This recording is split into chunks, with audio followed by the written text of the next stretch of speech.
Good morning, Warrior First 931. I am your host of the show, Kelly Walker Slaughter. We are live at Zora's Tea Room and Cafe, and I told you it was going to be another doozy of a show today. Today, I have an amazing lineup of fine gentlemen with me this morning. It's our 4th Congressional District opponents representing out today. As far as the Republican ballot goes, we got Thomas E. Davis, we got Joshua James, and we have Harold, aka Rocky Jones, with us. Good morning, guys. Good morning. And I have them on the show just like we've been doing since last Friday. You asked for it. You wanted more time to get to know these candidates. And all these guys up here are running against the incumbent, Scott Desjardins. And as I have stated, we have tried our darndest to reach out, get in touch with him. I went as far as I knew somebody that knew somebody like a cousin once, twice removed kind of thing. Right. And I'm like, hey, can you tell your relative, Mr. Desjardins, I really want him on my show? And then they replied back and said, well, I'm not supposed to. My dad said I can't get involved in politics. And I was like, okay. So, but anyways, we've tried to email Mr. Desjardins. It does every time we go on their website to fill out the form, because as a media rep, you have to fill out this form and ask for his presence. Yeah. It just keeps saying we're forbidden. And I have proof of that. So if you want to see that, call me later. But today is all about our 4th Congressional District chat for today. And we want to thank Zora's for once again letting me take over their space, their corner. But guys, again, we are going to ask the audience as well if they want to do some live Q&A with us. So be aware of that. And then, this is just a conversation, casual, we don't have to get ugly. I just want to get to know each and every one of y'all a lot better. So starting off with the questions, I have one. What is the biggest problem facing people in the district today? And anyone can go if anybody wants to start. Affordability. Okay. Expand on that a little bit for me. Everything is getting outrageously expensive in so many ways that nobody's addressing some of the root causes. Mm-hmm. Like, we need probably start looking at antitrust laws and start really reinforcing those things. We're having so many issues with, well, for lack of better phrasing, price gouging in several different markets that people aren't being able to do it. But then you bring that home locally, you're not getting any of the truest manufacturing jobs. A lot of our employment around here has turned into more of a service industry, which we need the McDonald's, the restaurants, and so forth, but you need the other as well income and the other types of jobs, manufacturing jobs, that help create that foundation and base. Yeah. So it all boils down to a kind of circular motion, creating a larger affordability issue. Okay. And affordability is a solid issue. I look at it from where's the source of this, and a lot of it is how our federal government has and is continuing to spend. Mm-hmm. That you bring that money in, one, you rake it away, it goes to Washington, D.C., then it gets filtered through administrative nonsense, Mm-hmm. it gets filtered through fraud, waste, and abuse. And we've got this misconception now, one, that it is the job of the congressional representative to go up there and beg this money back. Yeah. Well, part of that fight is leaving the money in the districts.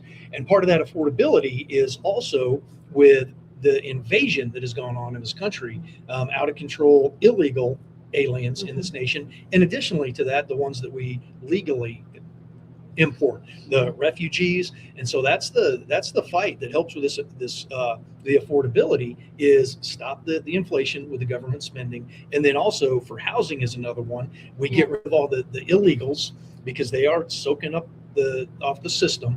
And once we push that out, not necessarily needing more of the building, but we can get our infrastructure set. And I mean, that leads into a lot of other things as far as electricity and that sort of thing. But we talk about affordability. That's where a lot of that stems about from, the is the low income housing and things like that. And it's not the function of the federal government to house people. It's not. Yeah. And we take a look at how these programs have been ran. It's fraud, waste, and abuse. Yeah.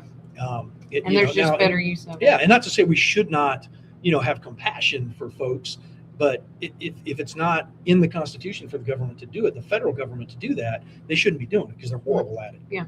So I'm going to say healthcare and infrastructure. Okay. Healthcare, we've lost 16 rural hospitals in this district while the incumbent's been in office, and then our infrastructure as well, the affordability of healthcare too, and then the infrastructure for this area being 24. Every time that closes down, it affects our manufacturing industry, our warehousing industry, and our distribution industry. And if you go up 24, that's basically everybody's job and lifeline is those industries. So when you start talking jobs and better paying jobs and stuff, but when that stuff is sitting there on that highway, it's millions of dollars.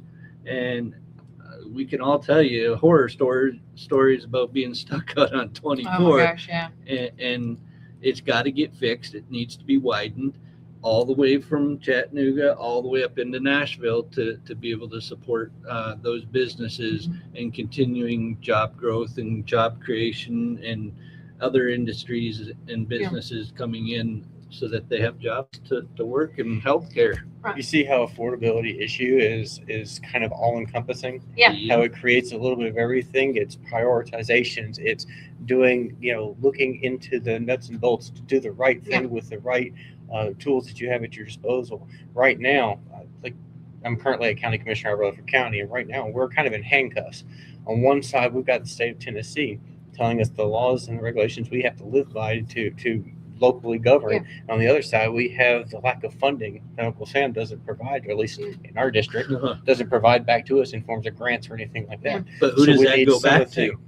That goes back to the incumbent, because he should be clawing back those federal dollars. And to me, the fight is leaving the dollars in Tennessee. Exactly. And we still have you got to play with the rules you have. So you're going there to after it's been filtered through administrative, after fraud, waste, and abuse, then let's put that fight in. But how about we keep them here in the first place? And again, that primary fight, in my opinion, is to get DC out of Tennessee. Let Tennessee take care of itself, manage itself at those levels. And get back to, again, what is, at the end of the day, what is the duty of that representative? The first thing you do before you take your first action is to swear an oath to defend the Constitution. And then your next deal is to defend the liberties of we the people. That was the setup, and that's why the cycle is every 2 years. So if you're not doing that, then we can launch you out for somebody else. Right. And so that's that whole crux of it, is to keep those dollars here, get the federal government back within the contract, the confines of the Constitution. Like I said, we are under these conditions right now, but that's the ultimate fight, in my opinion, is to get the federal government back into the contract, because that's what we got going right now. It's like we hired the electrician to come in, and now he's trying to replumb our house. And so, like I said, right now we do have to keep that focus on and be in the district, knowing these things, and then pull that after it's filtered through all the nonsense to get those dollars here to do the things. He talked about affordability, and he talked about budgeting, and that's absolutely correct. And I don't know if you guys heard the latest and greatest. I just seen this, that Mr. Johnson, that they're talking about doing CRs already. And where's the appropriation bills and stuff? Where's our budget? We haven't had a budget since 1996. We're $20 trillion since the incumbent's been in office. I mean, we have to have a budget. And then where are you going to claw that money back from? People want to know that. How are you going to bring that money to tell back? People who are wanting more money, we don't have it. The answer's got to be no. No. And this is where we start. Somebody's got to say and no. we start with overseas. All these foreign entanglements that we've gotten into. We're not the world's ATM. We're not funding your whatever nonsense. And look at what we are sending this money overseas to do. Nonsense. AIDS in Africa. $999 billion is what President Trump put out, that said that's what we're paying NATO to keep them safe over there. Why are we? And the next closest is $40 billion. Wow. 40 billion versus 999 billion. And then we talk about the healthcare, back to the healthcare, and these countries go, well, we have, social healthcare, and we got our kids go to school for free. How are they going to free? We're paying for it because they're not spending the money. Somebody's got to pay for it. At the end of the day, nothing is ever really free. No. Somebody has to sacrifice a life so we can be free. Somebody has to sacrifice going to school or money so somebody can go to school for free. Nothing is free. I'll add one thing about Well, on actually, that one comment. thing is free. But You've got in this race, you've got the three of us. Yeah. Have served. Yeah. Have military service to various extents in Yeah. different branches. I don't know. Has there fun to have? There was no. He doesn't. I was going to say, Yeah. in Rhetorical. and Yeah. there's in two of us You try. served in Army. The other one is Army support. So Oh, yeah, okay. No, but I love how you're talking about affordability and things like that. But for the people that, and I actually had this talk, if y'all watched on Friday's show with the county commissioners. Unfortunately, what we have got going on that I do feel like the government has created, there is a normalcy that people think it's okay to live off the government. And and is there a way you guys can fix that? I don't even want to call it a stigma, but is something that the federal, as a 4th Congressional District representative, what can y'all instill or do for that to change, those mindsets to change? Because we could get industry. Yeah. I said this again. We can get industries all day to come and set up, and we can try to change that movement. But getting the people in that door to go and work, you know what I'm saying, to know that they can have this opportunity. So this goes back to what the federal government does that they shouldn't be doing. Mm-hmm. And part of that we saw with the shutdown. And this specifically, and some of these programs we have to keep, we will have to keep. Yeah. But you look specifically at our food stamp program, or SNAP that we call it now. It's not up to the federal government to feed folks. Nobody starved during that shutdown. But what we did see is agencies that are better equipped to provide those services for folks. Yeah. To come up, your churches, even your local communities did some things, food banks. Yeah, they did. But what we've created again is this normalcy. Like this, it's up to the government to take care of me. Mm-hmm. That's not what the founders had in mind. That's not what as we grew as a nation, that's not what the Constitution is set up to do. So and how do you do that? You start cutting those programs. Mm-hmm. That one immediately could get cut. Now, some of the other ones we talk about, like Social Security, that one we need to have an exit strategy, because all of us here have been paying into that our entire lives. Mm-hmm. Now, I don't have a specific plan. Let's get some more folks into the conversation. Yeah. But I would be okay buying mine back. Like, just Yeah. give me back what I put into it, and then the Yeah. federal government, at least for that, is done with me. Yeah. Now, that wouldn't fit everybody's situation, but we've got to have an exit strategy for those. Yeah. And we can't just yoink it out from under Yeah. folks. But that will happen. We're already being told now, at least for, from my standpoint, I'm being told that, in where it should be about 9 years, Mm-hmm. those folks that are going to start drawing it are going to take a 30% cut. Yeah. So it's going to happen. And interestingly enough, the people that actually have skin in the game are the first ones we look at cut. Social Security, you've been yoinking this out of my check for the last, however many years I've been working. And then veterans, we got stuff going on in Congress right now. People that have skin in the game, and you're talking about cutting them to fund others. Like, stop this. And it's really easy to go back and say, okay, well, we can, again, we're sending $999 billion overseas, and all these we keep doing these CRs, and they keep sliding, these pet projects. Sorry, Rocky, that don't know what a CR is. What is that? Continuing resolution, Okay. or a omnibus. That's when the budget is not approved in the 12 appropriation bills that go along with it to make an entire budget. So if that's not done, it's shenanigans and hijinks, and that's why we end up we end up shutting down. And I guarantee you there'll probably be a shutdown over this. But anyways, to go back about, I grew up on welfare, and I'm going to tell you, it's designed to keep you on there and keep you beholden to somebody for your votes. And it's not right. There is a multitude of ways to get out of that system. Number one, you have to make good choices in life.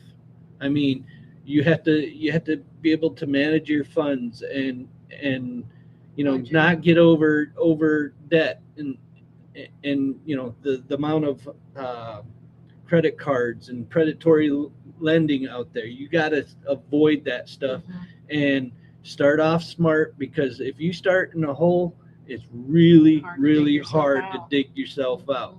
Now, I went from being on welfare when I was a kid growing up to now I'm 57 years old and I'm retired completely. I don't need nothing. Yeah. I don't need no more pensions. I don't need no more Yeah. money, but going there and doing the right things and helping the people. But there should be a limit and time limit of how long you can How I collect delay it, those yeah. those if you do get in that situation. And I understand there is that situation, but I own a forum that has 52,000 people on it, and this just was yesterday. My wife and I were discussing. There's an individual that went in there and posted about, hey, Manchester doesn't have a place to go if you don't have a home. No soup kitchens and no place, nobody will help us and stuff like that. And I'm like, no, It's not up to the government to do those things. Yeah. Is the whole It's point a of safety. this. It was meant as a social safety Yep. net that has become a way of life. Yeah. You're talking about limiting on it and so forth. It needs to. We at this point we broke it. We're stuck with it. So we have to have some type of safety net for the people. We can't just cut and dry off, right? That's the reality of it. Yeah. But some limits like that would be more idealistic to do, say, 36 months out of every census, every 10 years is the max you can draw on any of these programs. After that, it's think of it like the old pass-fail system in school, right? 70% you're passing. When a 10-year block, 70%, or 30% of that, if you get below that, that's on you. You didn't get back up on your feet. We gave you the chance. We helped you. Society can't keep. We've all had that family member that wants to But live on could their you couch. I go back to the But there's job Constitution with this programs. stuff. This is not a function of the federal government. Yeah. If states, if counties, if they want to do that, that's fine. But it is not up to the federal government to do these things. I agree with you. We see what it's exploded into. So once you start, then again, it was meant as a social. But, and know, who is but- better equipped? Your churches, your local folks. But could you, with what y'all are implementing, like you say, let's go with what Joshua says with this 36-month, whatever.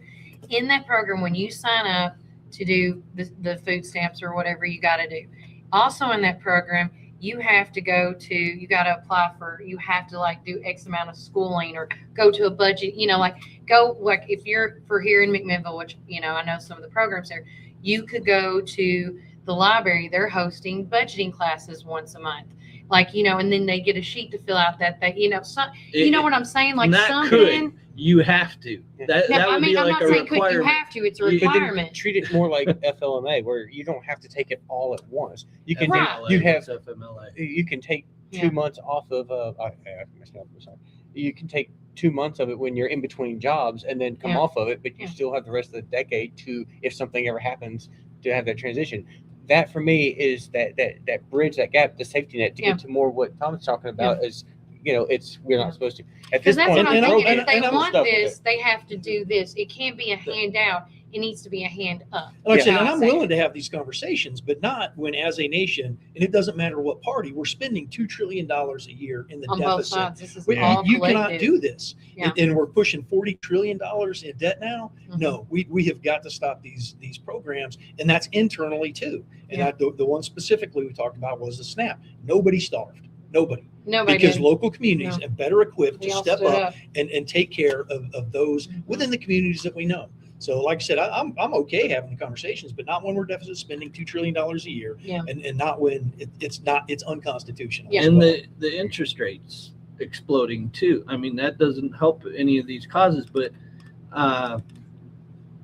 when you have $39 trillion and that interest rate is that high too, you're never going to pay it off. I Yeah. mean, you can go on your phone and ask Google, you can ask any of the AI platforms, how are you going to pay this off now? Yeah. And it tells you, but a lot of people don't understand who we owe in that debt. Yeah. And 70% of it is to the American people.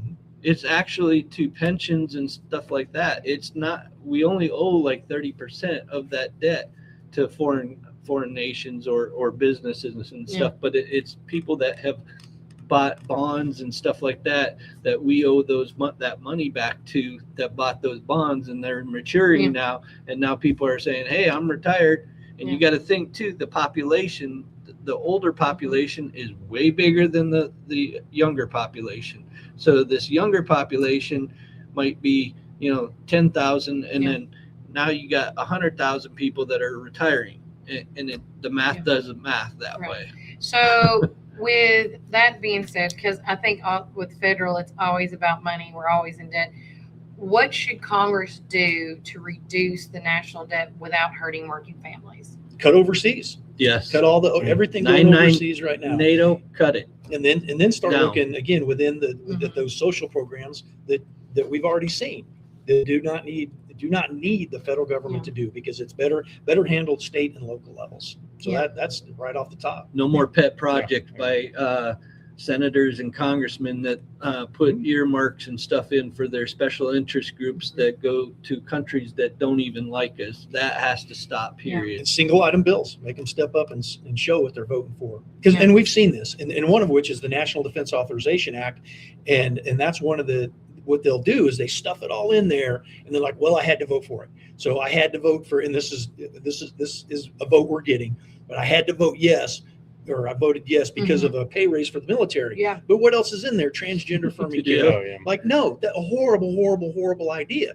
And I don't care where you land on that issue. It's not up to we, the taxpayers, to be funding what is an elective procedure. Knock it off. And I'm not going to speak for them, but I know for me, that would have been a horrible day to have one of those soldiers in my platoon or squad or wherever I was at, because they're useless to you in essence. All they're doing is holding up a spot. If somebody that is on medication, they're going to be on profile, and they're non-deployable. Absolutely ridiculous. It's you're degrading our national readiness and the fighting capability of those units. Yeah. Horrible. But that's what we get with these omnibus, or call it a big beautiful bill, whatever you want to call it, and pass it in the middle of the night. Like, well, I had to. No, you didn't. You absolutely didn't. I hate this attitude we have up there, like we have to do this stuff. Or the fact that sometimes they don't even bring the bill because they don't have the votes. I think they should always bring the bill up and let the votes land where they land, and watch and see realistically in that moment where your guy lands. Yeah, I agree. And finally, on the federal side too, because with 14 years of federal experience, you see this in the federal side across. How many agencies do we have in the federal government? 440 plus federal agencies. About 440 too many. Yes, and basically what they're doing, and again, you have all these different jobs. Yeah. But if you streamline, even if you cut that in half, just think of if you cut that in half. And I was a federal worker, and I'm telling you, we're bloated in the federal government. Okay, there's 2.2 million people, federal employees on the payrolls. Yeah. That equates to pensions and stuff down the road, and medical. All that has to be paid for 2.2 million people, and that's a ton of money. And then if we were to cut that down and streamline that, because there's duplication across agencies to agency to agency, and if you were to streamline that, you could cut that in half easily be able to cut it in half and still be able to run. When the biggest employer in the country outside of uniformed services is Uncle Sam, of course that's a majority of your tax bills are going to go to pay pensions. Sorry. Go ahead. No, he's absolutely right. And we have to get out of that mindset that we have to have this huge, great big government to take care. That's what your states was designed in the Constitution. The states were supposed to have more power and to be able to make more choices and be able to run things themselves and independently of the government. Yeah, you have the government taking overall, like the overall security and stuff like that. But I mean, the individual states need to be stepping up and taking care of their state. There you go. I mean, at the end of the day. Go ahead. I was going to say that's where the 10th Amendment comes in, and the enumeration of what the federal government is supposed to be doing. So with that being said, if we got our first question from James Son, he said, if elected, do you pledge not to take APAC money? Did I say that right? Yes. Yep. Oh, absolutely not. And I've said this several times, but for me, there are a few PACs that I would consider. For example, your gun rights activists. My stance on the Second Amendment is that the 1934 National Firearms Act, 1968 Gun Control Act are both unconstitutional, and that's where another area of fight comes in, is to get rid of both of those. Because you get rid of those, then a lot of these other issues kind of take care of themselves, and they fall off. But the answer directly to that question, absolutely not. APAC is horrible, and you look at they fund both sides, so they do not have our interest in by our That's the lobby America. stuff going Yes, on. that's the lobbyists, and the same thing with the PACs, same thing, all that. Yeah, pharmaceuticals, no, thank you. Any of them, especially ones that are like going both sides. Mhm, Yeah, I'm done. No, thank you. Joshua? Never reached out to them. They never reached out to me. Yeah. Have no intention to. And but furthermore, it's the idea of getting that kind of money. I guess the dark money, right, Yeah. out of our wheelhouse, out of the equation, Yeah. because no matter who helps me out, whether it's my mom or Mr. Davis here, or Mr. Jones here, gives me a few dollars worth of campaign, I don't owe the vote to them. I owe the vote to the constituents. I agree. Yeah, Robbie? and that's what it's you're beholden to the constituents. But if you're taking PAC money, you're being beholden to those political action committees, the lobbyists.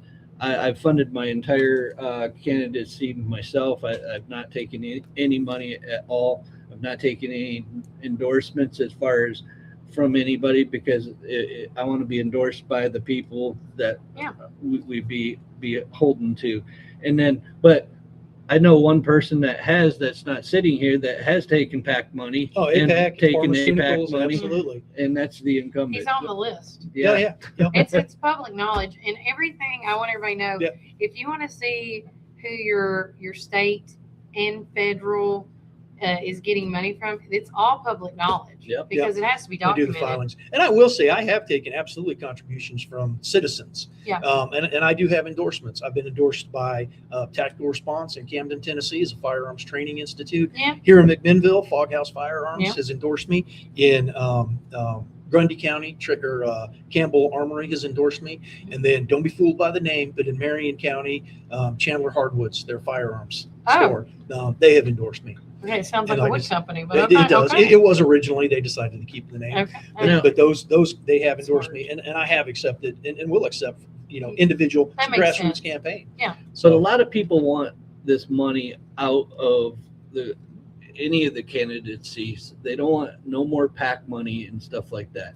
But the Supreme Court, they just made a decision on that and saying it's just like your First Amendment, and it's like a freedom of speech it's Freedom your to give money? And how many times? A and corporation how many has times? the same right. Yeah, how many times the donate. Supreme Court got it wrong? Yeah. So I mean, Come on, Susan. that's why we can't get rid of it. Supreme Court, do your job. So one question I did want to know, because with all y'all being in the, I know everybody's been in a different field of what's it called?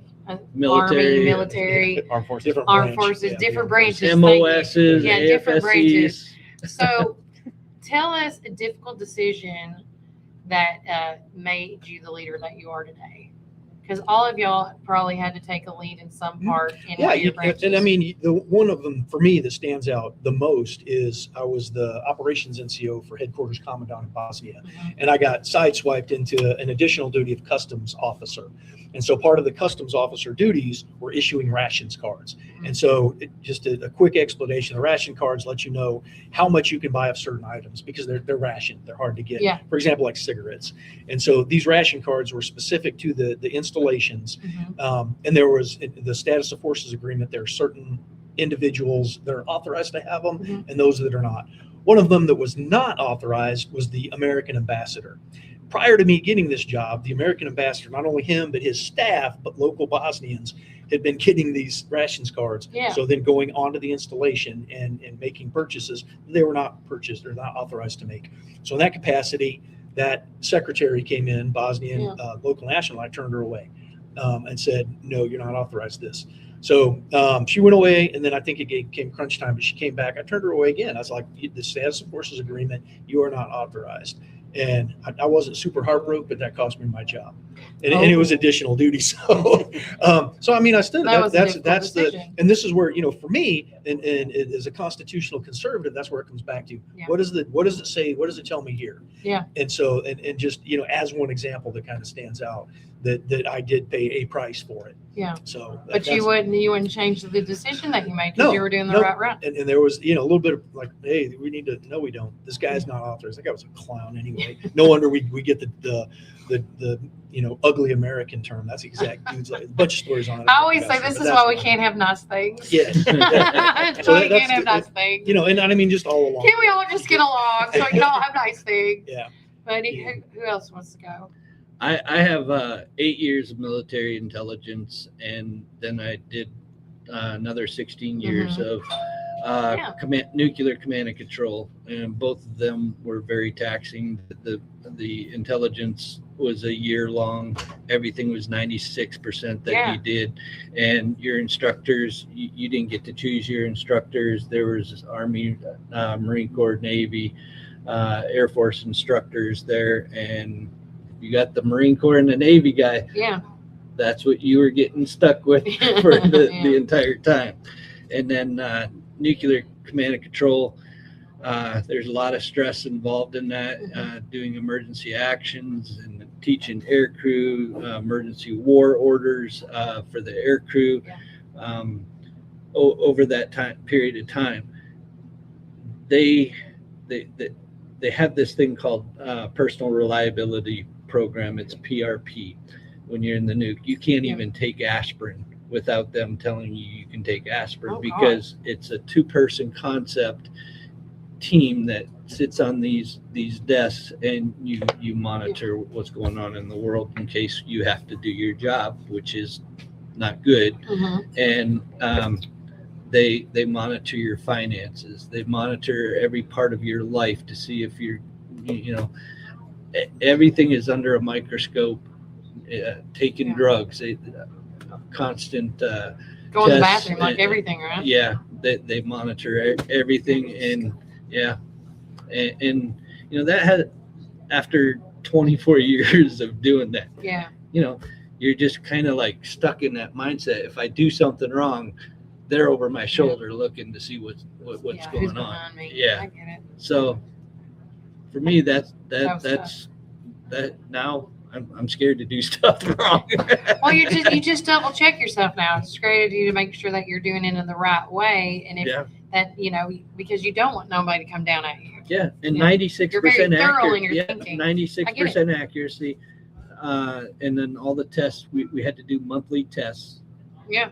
My entire life, when I was in military intelligence, they would come and do what's called no notice evaluations. You would walk through the door and they say, here's your replacement for the day. You're going in to do a no notice evaluation of your entire program again, and it better be at 96% accuracy or you're going. You're gone. You're done. Oh wow. They didn't play. No one mistake. You made a mistake, you were gone. In our jobs, mistakes are lives. Yeah. My turn. Yeah, your turn. I have a unique kind of service background. I multiple times I didn't just stay in. I'd get out and be like, I'd go see the world, go do my own thing, and then that bug. Once everybody here knows that veteran, once you serve, that bug bites you. It's just either you got to get back in or you just need to get away. It's that it's that weird conundrum. So I served active Army. I was an infantry guy. Then came home a few years later. I came back into the National Guard as a tanker, because Tennessee didn't have infantry at the time, so I reclassed as a tanker. Finished that little stint, and going from active to Guard, I was just like, I'm done. Then at the beginning stages of COVID, they weren't getting a lot of people come back in, and I've got an injury from service. I got service-connected TRICARE for life, and but my wife doesn't have it. So I was like, well, you start thinking when you get in your 40s, you start thinking that the annuities you need to get, your medical, your insurance stuff, and thinking, I was like, well, I can go back in and do those last couple more years and get my retirement. Hopefully I get insurance covered. So I came back in, and then COVID really ramped up. And that's where the problem that I'd like to focus on was without meaning to, I became an anti-vaxxer. I didn't want the mandate. Now, going times of service, and now the reserves. I'm in the Army Reserves. I'm an engineer. So I've kind of been the gauntlet. But I had a little medical issue I found while I was on site, and so they didn't want me to take the vaccine yet. They wanted to go test and make sure it was in conflict with some other things. So like, okay, put in the paperwork, everything. Commander treated me as a flat refusal, and I was flagged for about 2 years. Oh, And honestly, that kind of made me a refusal. Now, we've been vaccinated many things Yeah. over, and this one felt way different compared to all the other ones that we've had to go through and stuff. And when you sign up for it, you know what you're going for. Yeah. But by being treated as such with Yeah. the medical packet in place, doing the right way, the legal way, yeah, that kind of forced a hand. Well, that slowed my crawl of the career path and kept me, Yeah. Low level, where I could have easily just shot straight up with my background knowledge and abilities.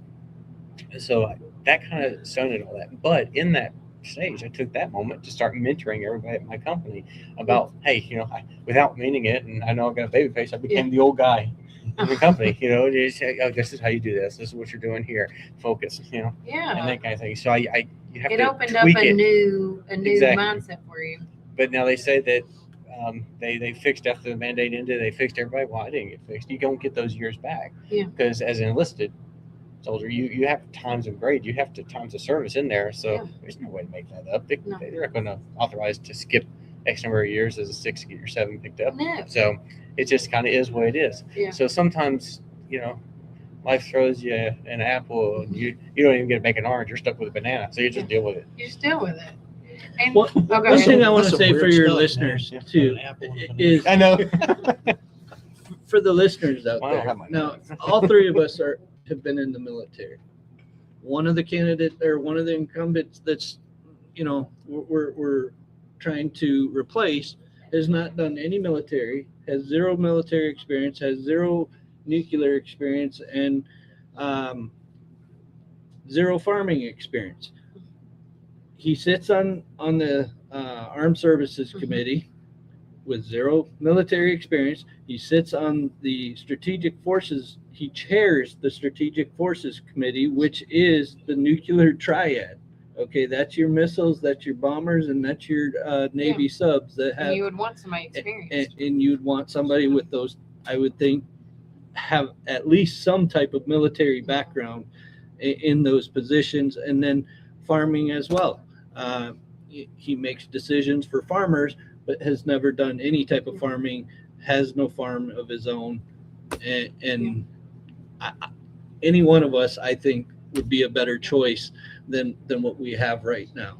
Well, everybody wants, in whatever work you do, wants to know that your boss understands your job and can step in and do your job for you. Like if you get sick or take a vacation day, it could be done, and it's not just going to linger there and not be done. Because then when they're holding you accountable, you know that they at least know what they're talking about. That matters.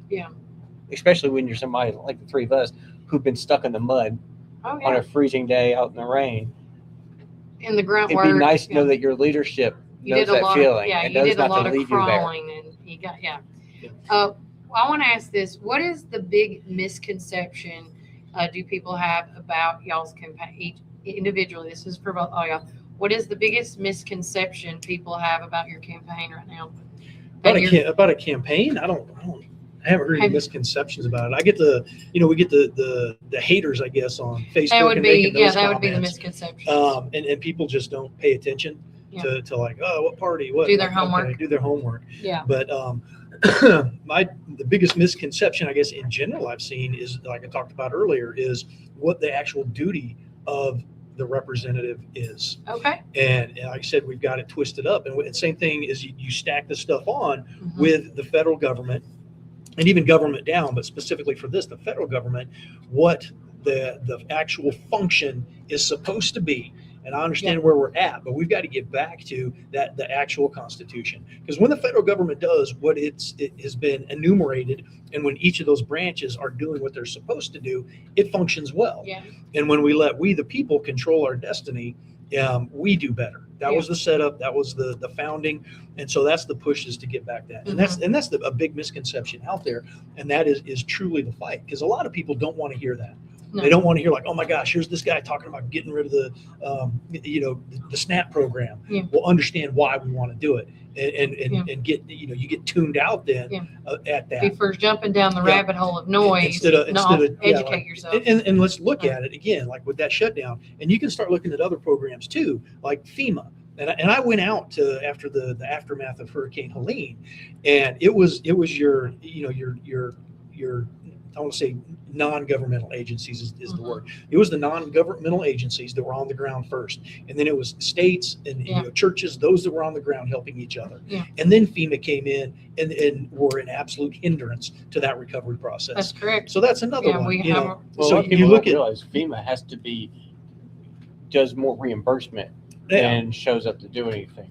They have to have you act on it, and then if you reach a certain amount of expenditure, then they go, okay, we'll cover 70%. Yeah. But the Yeah, reality right. is they Yeah. showed up on the ground, wanted to take over, and they got in the way. Yeah. So again, this is the federal We government had getting in the friends, way of it. And again, it comes to me, that misconception of, what the government is actually Yeah. supposed to be doing. And let's get back to that point and let those that are, have it handled Let the at the appropriate. state, let Yeah. the counties handle Yeah. the county It's issues. like, if it's not enumerated as the 10th Yeah. Amendment tells us, then it's up to the states or the Agree. people. I So agree.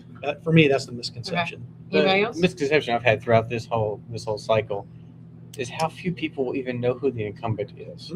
But- Yeah.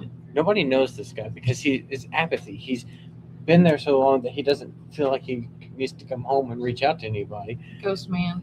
But more importantly than that, across the board, how come we know, Inside Baseball or viewers or anybody in this district knows more representatives from outside states, more senators from outside states than they know from Tennessee, from home? If any of your leaders in your direct chain, from your city council, county commissioner, everything, all the way up to even the governor and even our Congressman Desjardins, Yeah. if any of them were in front of you at the grocery store line, would you know it? Would you recognize them? Would you think of anything to ask them in the moment? I know I would, but I've got Inside Baseball because I'm knee deep in this. Yeah. And that's my biggest hurdle, is trying to educate people, and I keep telling people, you have a good selection of choices.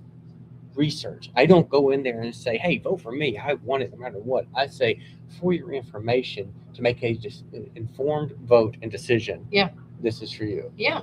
It's about making an informed decision and getting the information out there to the people, and them not knowing their current representation is very concerning to me. Yeah. And that's I how agree. so many things fall through the cracks. I agree. Rocky? I hate the fact that it seems like it's more of a popularity contest, and whose name is known the best and who's been endorsed by such and such. And if I go out and say, hey, just go vote for this guy, and you guys go out and you just vote for this guy, are you doing yourself or the other constituents within Tennessee District 4 any due diligence on that? It should be about the resumes. You should be looking at the resumes, because you're actually hiring for this position. You, the constituents, are the ones that are hiring us, and it's not just what have you done lately for us. Look at the past. Look at the entirety of the individual that is running, and whether or not they have the expertise to be able to be successful in Washington, D.C. How are they going to bring the money back? But again, like I said, well, you don't have this kind of money, or you're not endorsed by this person, or it's a popularity contest. I throw all that out the window and look at the individuals and their resume. We were talking a little bit before. I was up in Laverne and putting out signs, and an individual asked who I was. I give him my information, and I was like, okay. And he's like, all right, I'm leaving. And I was like, all right. And I was like, have you voted yet? And he's like, yeah, I just went in there and started pushing buttons. I didn't know who anybody was, so I just started pushing buttons. And I'm like, Worst thing you could do. that's incredible, because you have no idea who you just put in office, possibly. Yeah. Sometimes it comes down to 1 or 2 votes. You have to Yeah, know you gotta what the know. resumes are. Yeah. And it's very easy to look people up. It takes 5 minutes to go online. You can go to ballotpedia.com and look at everybody's information there. You can look at who donated to those individuals. All that information's in there. You can go to the individual sites too and Yeah, you look can. their information up there as well. Well, to conjoin kind of all the topics together, we've got a society built on consumerism when we need producers now. We've got tons of politicians out in the world when we need statesmen. Where's our Davy Crockett? It's time to get our voice back, and it's time to demand it, and everyone should expect it. Yeah. So this is my question, and this is me as a voter right now. I'm going to take my hostess hat off, but everybody comes up and says this to me too. But James Zahn made a comment early on the show. He said, "You guys, this is nothing new. I've heard before. You guys should have rallied around one common candidate to take on Desjardins. He is afraid that the vote will split." I say this from seeing numerous times with Scott Desjardins. He has won this district so many times. If he wins again, would you guys, on the next 2 years, rally against one of you guys and push it to really change in the next 2 years? Could you see? I'm just, in the future. I would welcome both of them to rally around me. I want to listen. I get it. Like, I think, I'm Tom. I think I can do better. Joshua, I think I get that. But in 2 years, if Scott Desjardins wins, in 2 years it comes back and y'all want to do this again, would you guys get together and just rally? I mean, yes or no, I guess. For me, I mean, and this is like you got to do the politician answer. But for me, I've been doing this. I ran last time, as did Joshua. And really since November of 24, I have been in the district. I've been going to the meetings. I've been out talking to people. And we talk about Ballotpedia. I've been on there since, probably that last time when I ran and stepped back in. And you talk about, on all the listing sites, I have been there doing the thing. But for that question, to me, it comes back to prayerfully going at it. Because for that time, like I said, I took that gap in between that primary in 24 and then the general in November. And then that calling was still there. And so I continued to press on with it. This one, I feel more, it'll go back to it. As I sit here right now, I don't see doing this particular run again. I see either running the general election, which I do feel strongly that's the way it'll go. And typically I don't go on feelings, but that's where it's at. And I think that as well, just based on discussions with folks. And then as far as my path forward, whoever that one is if it's not me running again, then I would say let's get rid of somebody. Because again, I look at, for me, it's been about his votes.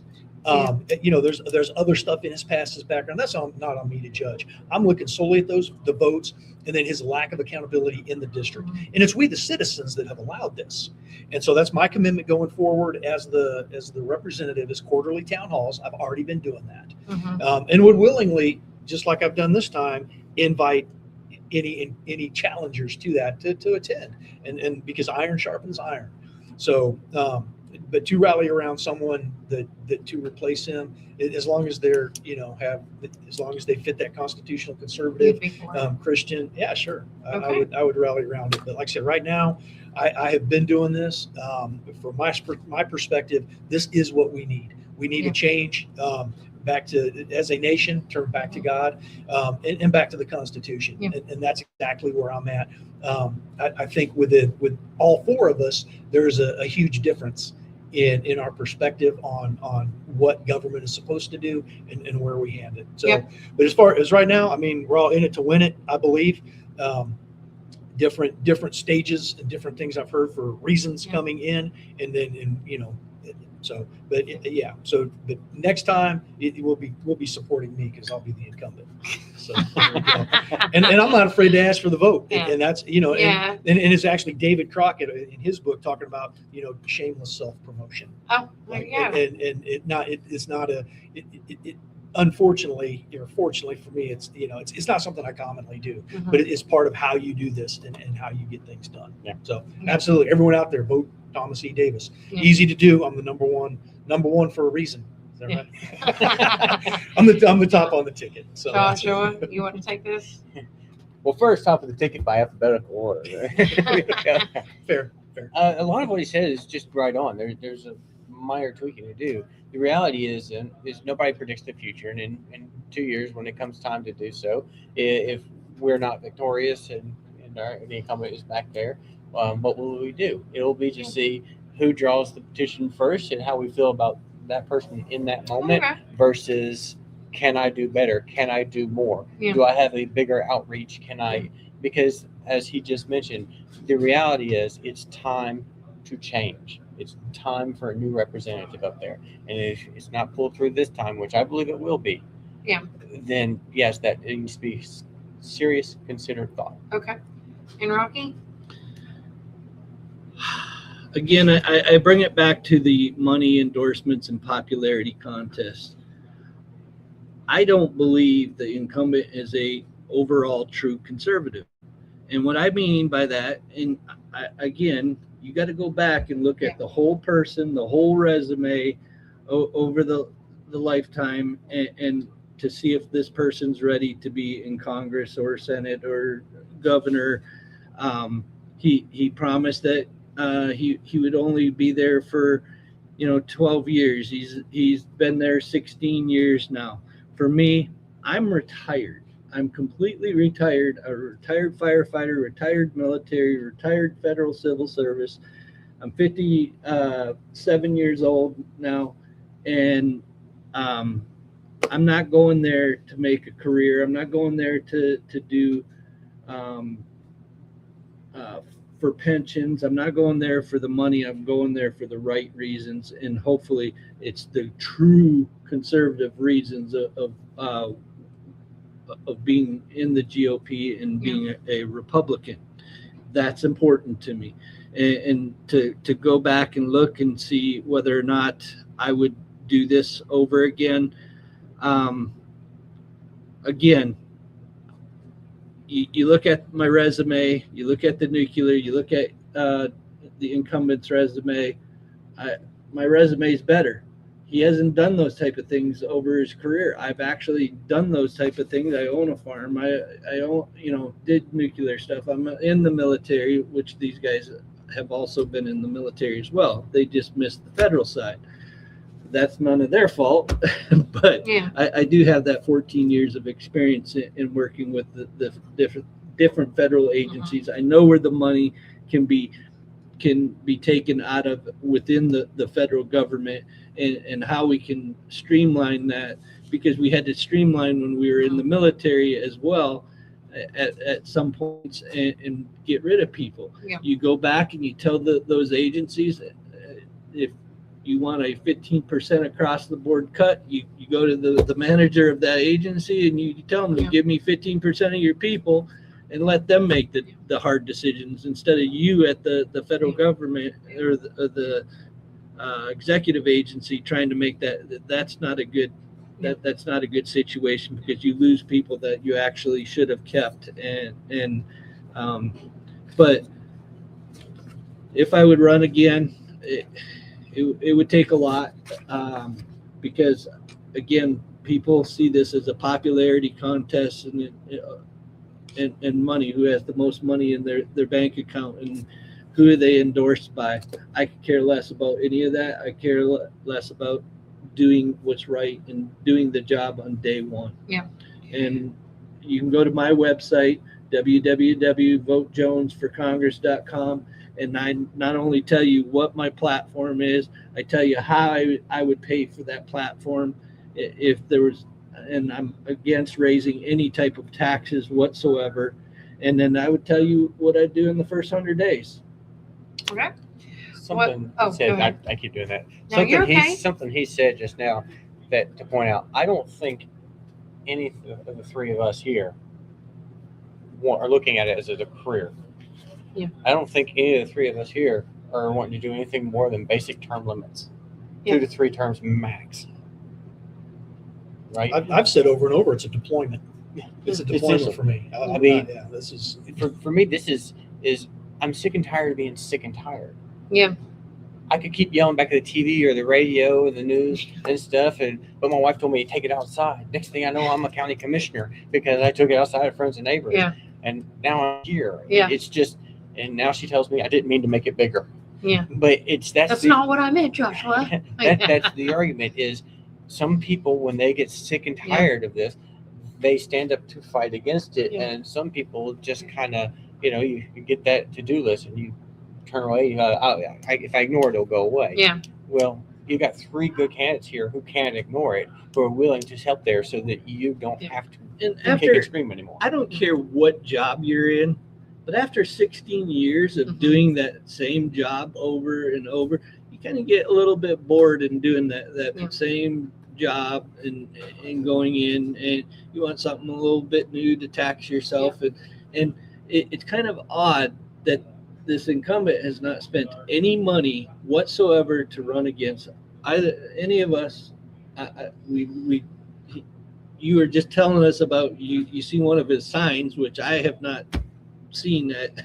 You know, I haven't even I've phrased seen it it. as comfortable and complacent. Yeah. And for me in this race, it's been leadership.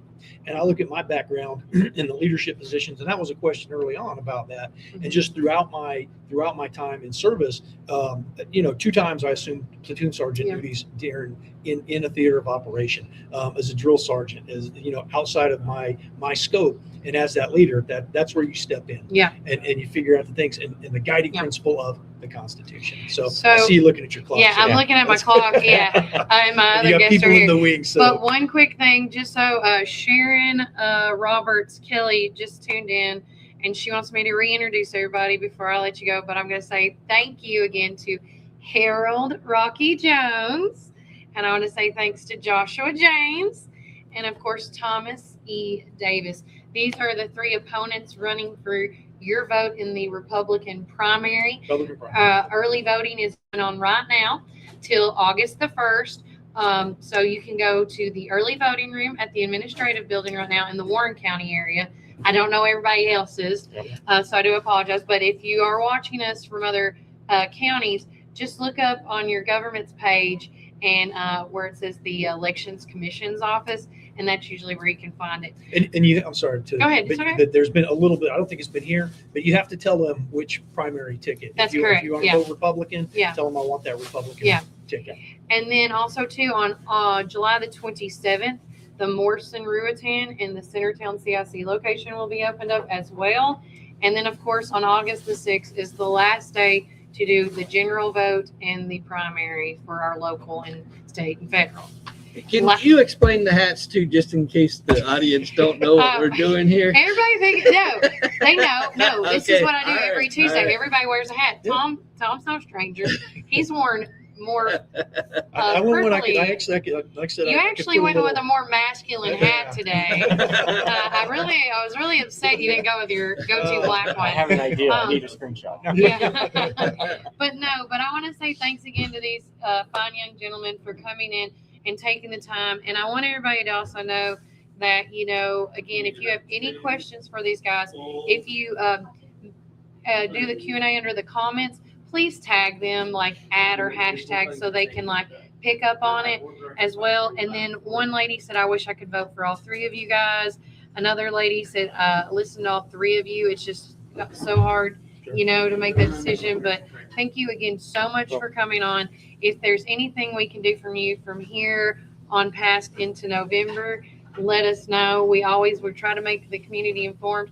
Guys, I hope you enjoyed this segment at Zora's Tea Room and Cafe. And coming up next, I have Micah and Abby with the Wandering Local. I cannot wait to talk to these girls because I've seen all their pictures and the parties that they do. But guys, thank you so much. Thank you. One for last thought. Yeah, sure. Just remember to all of you viewing out there that the 3 of us showed up for you where your incumbent did not. So when you go vote, Yeah. just remember which one showed up for you. And this has been across Common sense conservative. across Joshua the Jones. district that we've shown up and done debates together. Yes, you'll And- have. And that individual is not, I don't know if he doesn't care or just thinks he has your vote in the bag, and I don't know, comfortable and but complacent. either way, Love it. a vote for one of us is way better than a vote for him. I like that. Well, thanks, guys, for tuning in. Stick around for more to come after the break. And remember, Warren County, keep it first. Time, dirt, mold, and mildew can make your property look worn down.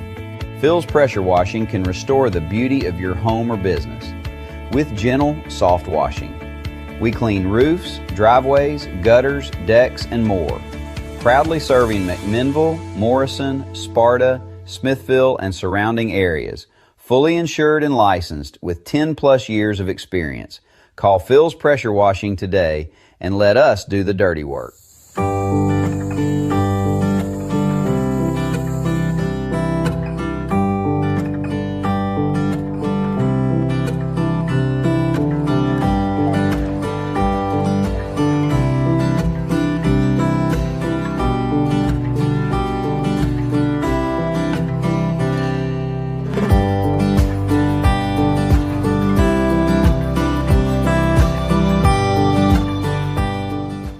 4 years ago, I promised to be present, visible, and working for you.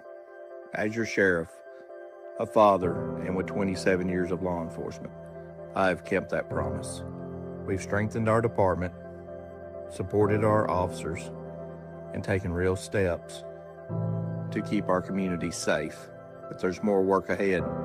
I'm asking you for your vote on August 6th to keep Warren County moving forward together. In our hometown, family comes first, and so does your health care. At Infinity Family Health LLC, they're caring for every stage of life, now welcoming newborns and infants, along with children and adults. With experienced pediatric and adult providers, you'll find compassionate, relationship-based care where they treat you like family. Now accepting new patients with same-day appointments available in McMinnville. Call 931-507-500 today.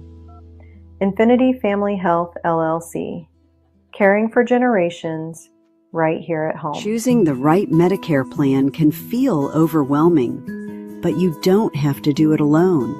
Kim Hillis with Guided Senior Solutions helps you find the Medicare, life insurance, and final expense coverage that fits your needs. Local help, personal guidance, peace of mind. Call Kim Hillis today at 813-247-2172 or visit guidedseniorsolutions.net. Onan Staffing. We're hiring now for manufacturing, warehouse, and production positions across Middle Tennessee. At Onan, we connect hardworking people with great companies, weekly pay, and some of the best benefits around.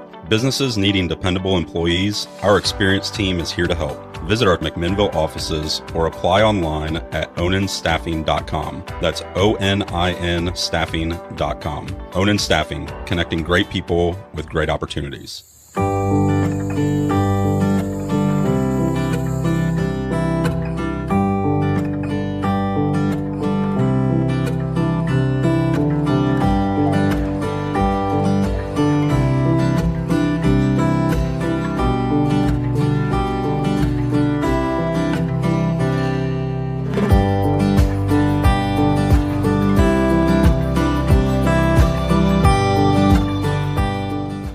4 years ago, I promised to be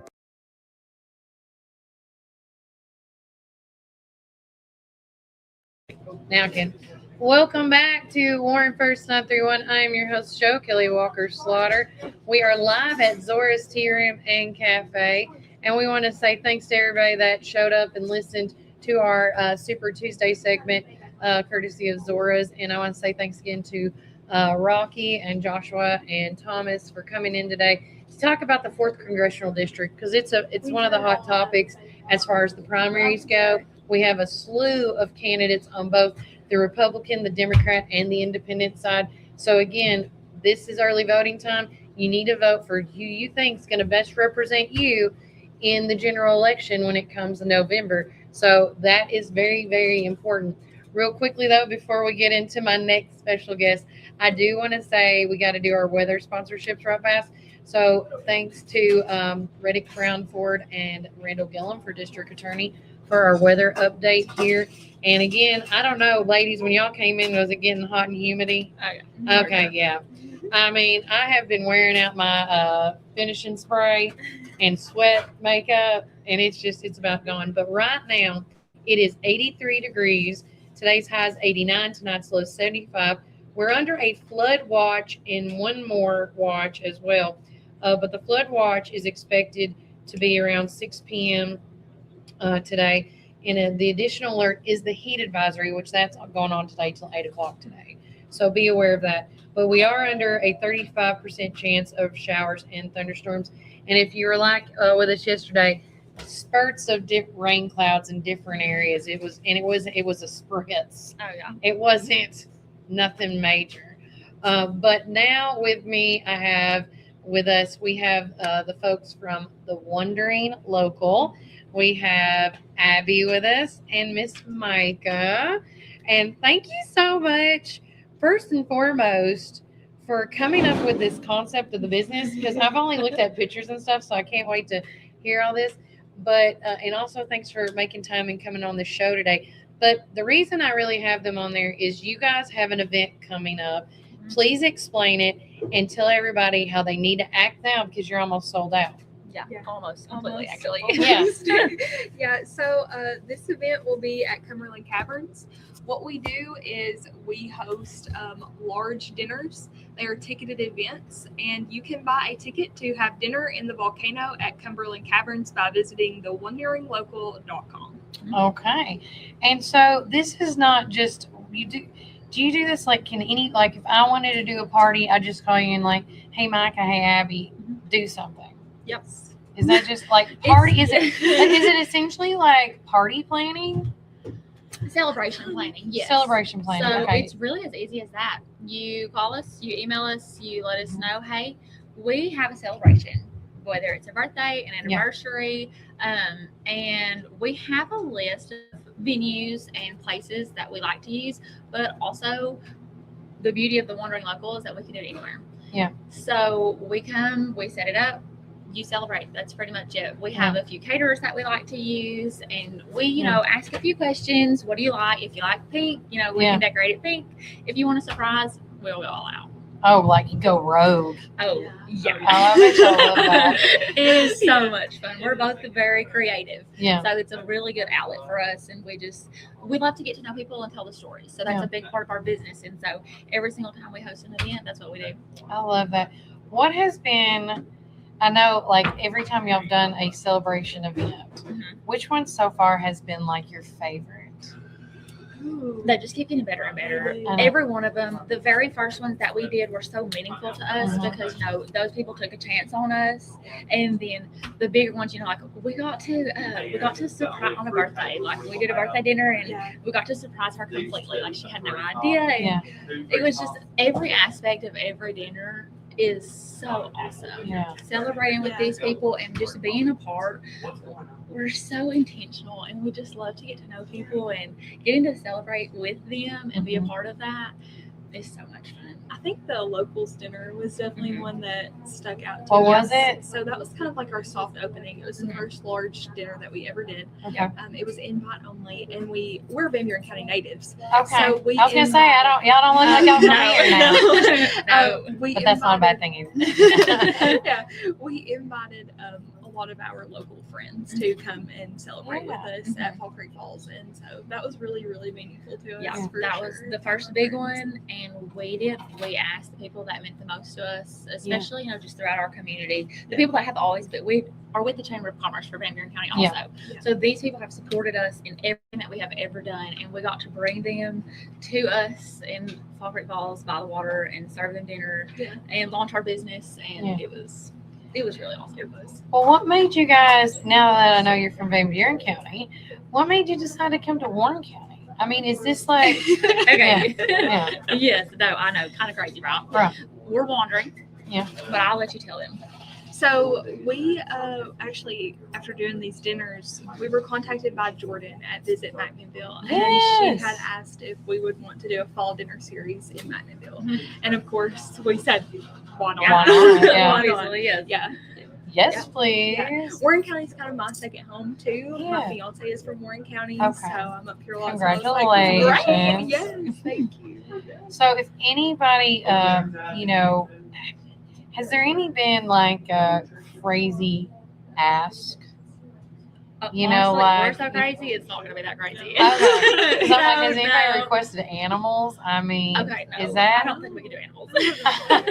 I don't know. Never say never. I know, you're right.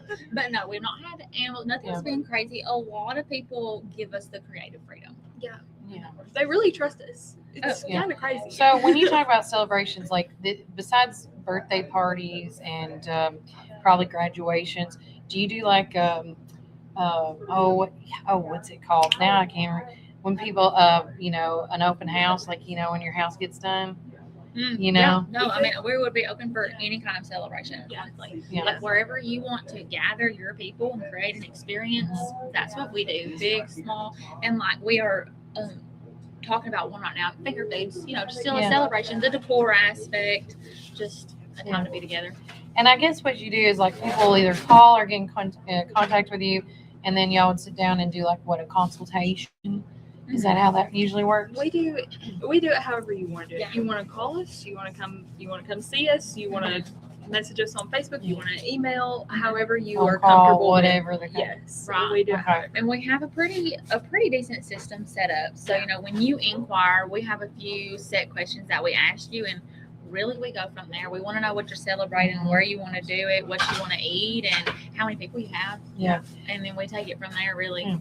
Sydney says, I love the concept around y'all's business. And then Cody said, love this. So I love that. I think this is so new. What made you guys, is this something you're like, this started out as a hobby and it grew? Is this something you're like, man, we make the best parties for ourselves? Like, why don't we just share, and you helped out your families? Like, how did this concept get started? Because like Warren first started out as a hobby because people are like, we need somebody to tell us what's going on. And now 3 years in, I'm like, oh crap, it's a business. Right. I think my whole life, I've spent my life growing up around a dinner table. With my family, with friends, celebrating things. And I think the best memories are made with incredible food and just around the table with people you love. And I think that the Wandering Local helps to create those memories, and that's kind of what we were going for. Yeah. However, if you would have told us 3 months ago we would be having a dinner at Cumberland Caverns, I think we would both say we're crazy. In the volcano room of all things, Yeah. which is Yeah. amazing. Yes. And we got our foot in the door with event hosting for the Yeah. Chamber of Commerce. Yeah. We have done a ton of Yes. event hosting with that. So then we're like, okay, well, like we kind of got that down pat. Like we've never done this before, but Yeah. why not? And then it took off. Yeah, like you just feel like all these doors have opened up for you Yeah. guys. I Yeah. love that. Mhm. Now, how did y'all meet? Oh my gosh. We went to school together. I was going to say. Yeah, Fairmere County, it's small town, small school, but we were not even friends in school. Yeah. We didn't really know we each had other. classes. We had classes. Yeah, together, vividly remember all that. Yeah. Journalism, of course, both in journalism. That was awesome. Oh, yeah. But no, we never had classes together. Or we had classes, never really hung out much, and then the Chamber of Commerce brought us Brought us together. Yeah. How did they bring, so y'all just met at the chamber doing two separate things? No, not these everything. Yeah. We have a pretty small group that works Yeah. with the chamber. I'm the president, she's the vice president, so Ah, that okay. happened pretty quickly. Yeah. But we just, sitting around the table, sharing ideas and about these events and how to grow the chamber and bring our community together, and our brains kind of clicked, and we were like, okay, that's Like, it. we should do this together. Yeah. Yep. Sometimes we look at each other and go, I think you can read my mind. Oh, yeah. we finish each other's sentences Yeah. most of the time. So when one of us has an idea, we're like, yeah, that's it. I love that. So if anybody needs to get in touch with you guys, tell everybody how they can do that. A few different ways. Website, we have an inquiry sheet that you can fill out so that we have an idea of what you're looking for, but you can message us on Facebook too. Our phone numbers are available for a phone call if that's easier. You want to tell everybody your phone numbers? You can find it on Facebook. Okay. Yes, That's all right. But the easiest way is Facebook Messenger, or an email. Yeah. We'll Email, respond to either. email is at thewanderingLocalTN@gmail.com. Okay. I love that. And so, right now we're in Van Buren County. We're going to Warren County. Where is the Wandering Local going? Is it just going to try to keep the surrounding counties? Is that at the end game, where do y'all see yourself in the next 5 years? If you had endless amount, where would you like to see this baby of y'all's be? We've not even thought about it. I think. That's great. That's great. I have Okay, an where? answer. I think I would love to see us downtown in historic belt buckle. Oh. I would Wow. love to see that happen. We can do that. Right in the middle of the street. Michael's like, yeah, sure. Great idea. In the middle of the road there. I think that would be incredible. So you'll probably Oh, see just us set up there. an event in the middle of the I road? would love Okay, have to you do seen that. that? Have you Yeah. ever seen that? No. Oh yeah, no. We have it saved somewhere. I'm sure. We Yeah. talked about this before, actually, on a different Yeah. subject. No, that's brilliant. Yeah. I love that. I love that. But I think what y'all have, the concept is something new and it's refreshing, and it's just, I don't know what, I feel like the way y'all do your stuff, you put so much heart, and I don't even know you guys, but the way I just see the precision and detail, and it looks like y'all just take the time to be like, Yeah. you know, okay, is this right? Absolutely not. And the way that y'all, I can now see how y'all get along and stuff, where it's like if her ideal is crap, you're like, no, this is how we're doing it. She's like, you know, yeah, I see that now. Thank you. Because sometimes you look at something too long and it's like, Yeah. thank you. Thank you. That's why you have to have your people. Your people. For sure. But I can't wait to see what now again, the Cumberland Caverns Volcano Room is filling up fast. Very. So they need to go online, I'm assuming, and Yeah. buy those tickets. How much Yes. is a ticket? $80 a person. $80 a person. And what kind of food are we going to be serving? Are we allowed to tell, or I is knew this that was coming. Yes. Go ahead and tell them. We will be the restaurant that we're using. We always use a local restaurant wherever we're at to cater our dinners, and this one will be catered by Bearing Pork Brews. Oh, Ashley and Amber. Good Yes, choices. Ashley Good and Amber. choices. And we're going to meet with them right after this. Oh, yeah. Tell them I said Yes. hello. We will. And if they ask you what you want to try the smoked trout dip. Okay, that's not the first time I've been told that. It is Yeah. so Okay. good. And I asked them, I'm like, how do you make this? And then it's only 3 ingredients. I'm like, sold. Yeah. So yeah, that one, the pimento cheese balls are, Ooh. Okay. you know, Okay.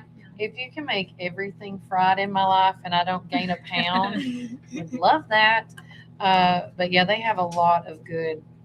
Yeah, we go there a lot. We're very excited. They came very highly recommended to us. We've taken Jordan's help on a lot of Yeah. venue planning, menu planning, because we're locals to Van Buren, but we needed local help for McMinnville. I got you. And so working with Visit McMinnville has been really awesome. Well, if y'all need any help, can't get a hold of Jordan, you need to get help, holler. I got my little black book of secrets. Yeah. So, but no, I think this is great. Is there anything that I did not tap on that you wanted to talk about? I don't know. If you don't make it to the Cumberland Caverns dinner, Oh, we're yeah. going to be in McMinnville for a fall series. So we have 2 more dinners planned after this Okay. one. Yes. Still McMinnville, locally themed down here, and they're pretty good too. Okay. Yeah. And then you can always go to the Van Buren ones too, I'm assuming. Oh, yeah. for sure, for Yeah. sure. Yeah. Check We're it out. headed Yeah. back up to Van Buren County for our summer series next Oh. year. Yeah, next summer. Yeah, Yeah. You're just doing all the holiday or all the seasons, all right? of them. Yeah. So we're gonna do a winter series, spring well, series. we hadn't really thought about it. I have to have a baby in December, so actually. Oh, congratulations! Thanks. So I like how you say that. Well, I have to have this baby in December. yes, actually, we're gonna take a quick break and Yeah. then we'll be back for summer. Couldn't even tell. Well, thanks. Wow, you look amazing. We're You're so halfway there. fresh. So Thanks, fresh. thanks. Let me know how the Fiona phase is. Oh, honey, I've been there twice already. This is my third baby. Oh, shut the front door. Look how amazing she looks. Thanks. Y'all suck, man. I mean, I've got 2 under my belt, and it took me forever to look like this again. It is a long road. It is a long road. So, how old are your children? Just curious. 3-year-old, 1-year-old, and I'll have a 3-year-old, a 1-year-old, and a newborn all at the same time. God bless you. Yeah, thank you. And you're no children. No I always children have to yet. ask, new No. generation No. of people. Yeah, wait as long as you can. I waited till I was 30, so I've enjoyed that. But I have a 4-year-old now and an 11-year-old. Wow. 7 That years. age gap, honey. I It's don't know not nothing bad. about No, it. you know what? I love it. I I'm would not sure that's complain. so nice. Yep. Yeah. No, I'll Look never at know. her. She's like, I can only dream about that. Yeah, but I've got all my kids. I had them while I was young. We're all just trucking along, Yeah. and then we'll all grow up together, I guess. I think that'd be great. Mhm. More. Yeah. So, is this going to be your last one? I always ask people that. I don't know. Everybody asks me, "Is this your last one?" Yeah. You know, number 3. I don't know. We'll see. Oh, I mean, maybe I would be crazy to have another one, but We'll see. Why not? We'll see. Yeah, I They're love fun. that. I mean, it's crazy, but there's nothing like having children. So I agree. Well, guys, we're going to take another quick break from a word from our sponsors. But again, thanks again to Abby and Micah with the Wondering Local. If you want more details about that, don't forget, check them out on Facebook. Check them out on, I'm assuming, all socials really at this point. And then, of course, their website. And then if you have any questions, you always can tag them down here as they can come back and look at it. If you have any questions, make sure you tag the Wondering Local as well. Guys, we're going to take another quick break from our sponsors, and when we get back, we're going to wrap things up here because I know that Zora is busy today. I was here with all those phone calls coming in on reserving tables and such. Yeah, the waitress here is already deciding, like, I need to go back. Why did I come in today? But remember, Warren County, keep it first. Be drive-through located at 601 Beersheba Highway, McMinnville, or give them a call at 474-1776. At Our Coffee, we pour love into every cup of coffee we serve.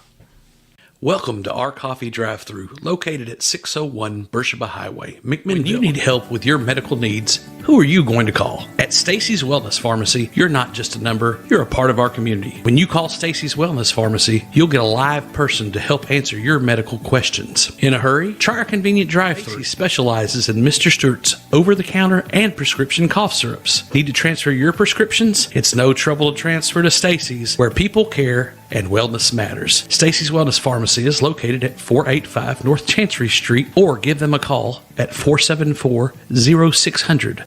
Looking for the best selection, great prices, and hometown service? Make your next stop Worldwide Liquors in McMinnville. Whether you're planning a backyard barbecue, celebrating a special occasion, or simply picking up your favorite drink, Worldwide Liquors has everything you need, all in one convenient location. Friendly service, competitive prices, and an incredible selection make Worldwide Liquors Warren County's destination for beer, wine, and spirits. Stop by Worldwide Liquors today, conveniently located in McMinnville. Great selection, great prices, great service. Every visit. Hi, this is Chris Chalpin, owner of Reddick Brown Ford right here in Morrison, Tennessee. In the nursery capital of the world, you need a truck that works as hard as you do. At Reddick Brown Ford, we understand growers, landscapers, and nursery owners because we serve Warren County every single day. From Ford Super Duty trucks to dependable commercial fleet, we help you haul, tow, and grow your business with confidence. Our team also knows your industry, your season, and your bottom line. So when it's time for your next work truck, don't go far from home. Reddick Brown Ford, proud to support the nursery community. Veteran owned and operated right here in Warren County.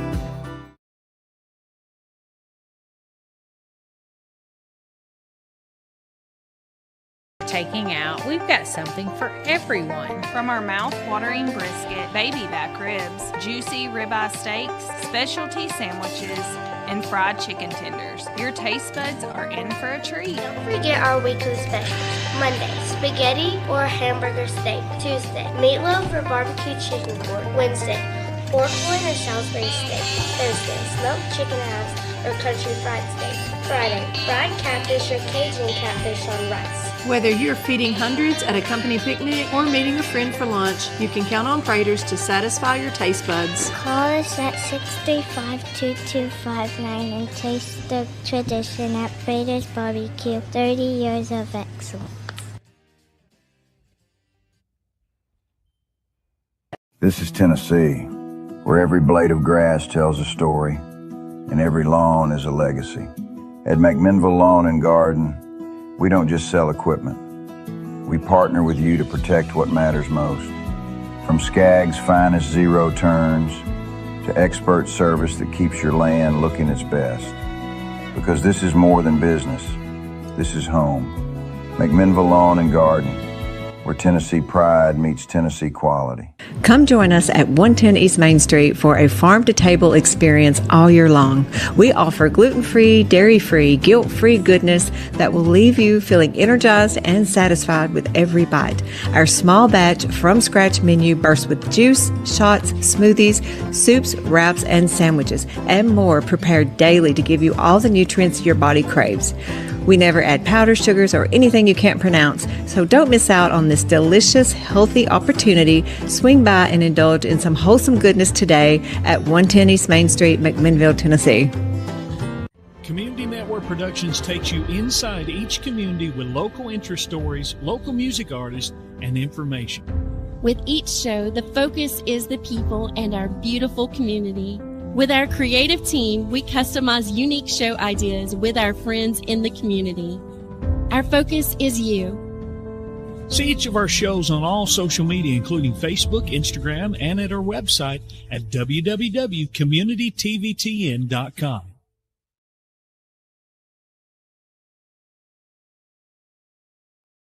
Welcome back, Warren First Dive Through One. I'm your host of the show, Kelly Walker Slaughter.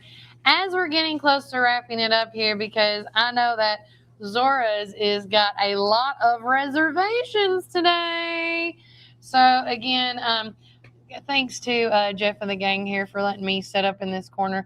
I want to say thanks again to the Wandering Local girls coming in, Micah and Abby. Make sure you definitely look them up for all your heart's desires when it comes to party, celebration, planning needs.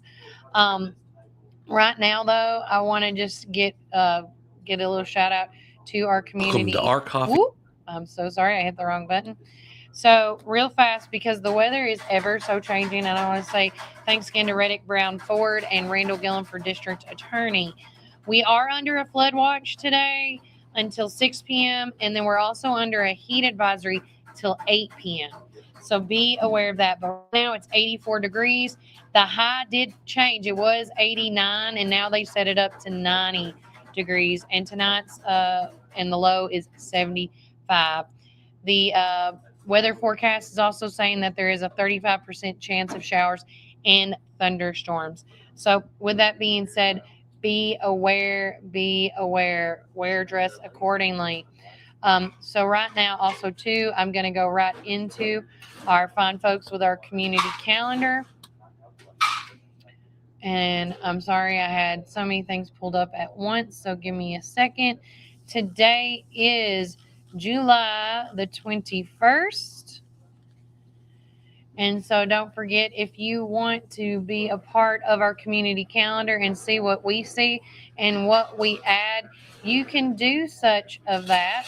But again, you got to email us or text message us. You got to do something. So here is our community calendar for today. And thanks again to Lisa Zavianis for District Attorney and Sonic in McMinnville. Today, like I said, is Tuesday, July the 21st. Rainforest Falls VBS is going on at First Baptist Church on North Spring Street from now until the 23rd from 5:30 to 8 p.m. This is for ages 4 and 2 through 5th grade. Caring Hearts United monthly meetings at 6. We have the Adult of Children of Alcoholics and Family Support Group going down tonight at Smart Assembly of God. This is for ages 18 plus, 4 p.m. on. Going on, of course, July 2nd, the Campfire VBS starts up. Survey time showdown tomorrow at Smooth Rapids. Of course, on Wednesday, don't forget on Mondays, Wednesdays, and Fridays is always the Collective Heart of Beautiful Souls Wellness Walk at the 3-Star Mall, always at 10 a.m. On the 23rd, on Thursday, Trivia Night at Smooth Rapids at 7 o'clock. Our girl, Lilia Jensen, the Refuge Recovery Meeting, teen support group meetings, the MES monthly board meeting at 5:30. And again, the Chamber of Commerce is hosting another ribbon cutting, but this is going to be at the Pump and Pay East, which is located at 2465 Sparta Street at 11:30. And then, of course, at 6 o'clock, the Living Free group Bible study at Three Rivers Baptist Church. Always on Fridays, summer concert series are going all around, and then some. Main Street Live at Security Federal on. They're going to have Raw Reddick at 7.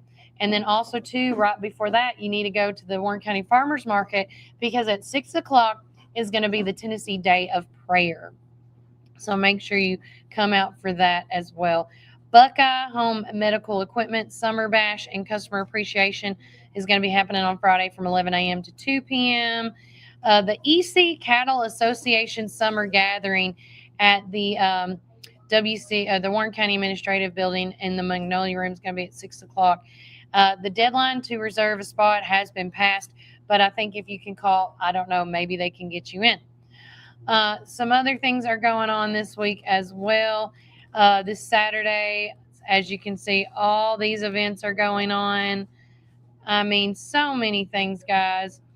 July 26th on Sunday, these are the events going on. And then on July the 27th, an absentee ballot request deadline for the primary and general election is coming up too. And then so forth. High school's got the orientation going on, and so forth and so forth. Guys, I'm telling you, if you want to be a part and stay connected in this community, Warren for 931 is just that. We are tapped in when it comes to the community. We're ready. We're willing. We're ready to go. Going on with some comments. Everyone have a great day today. Thank you for all that you're doing and all the jobs for here in Warren County. Be safe. Mine and my twin sister Katie Powell's birthday is on Sunday. Happy early birthday, Cody. We'll make sure you put you on. This year's flying by so fast, he says. It's going to be like Christmas before you know it. Totally agree. 2027 is going to be here before you know it. I want to say thanks again to Zora's Tea Room and Cafe for letting me come and take over the corner once again. Remember, Thursday I will be at Juicy's Wellness and Cafe, and tune in because we're going to have Tim Lanier on with us. If you don't know him, he's running for the 4th Congressional District seat as well for the Democratic Party, and he has his pink hat and all that stuff, and I told him he had to come on my show to wear the pink construction hat. So I cannot wait to see that. And if you have any questions for him, please let me know and do so, because we are in election mode for our local, state, and federal elections going on right now. So make sure you do that. And if you have any questions that you want to know, please do so. And we just got confirmed yesterday evening that as of right now, on Friday's show at Supreme Building Products, we're going to have Paul Sherrill and Dwayne Howard on. And I'm finding out today if the Democratic vote or Democratic candidate Samantha Petite may be on as well. So I'm just saying, we love it here. We love Warren County. We always want to try to keep it first on our hearts and on our minds. Remember, do your education, do your research. You deserve that. And remember, Warren County,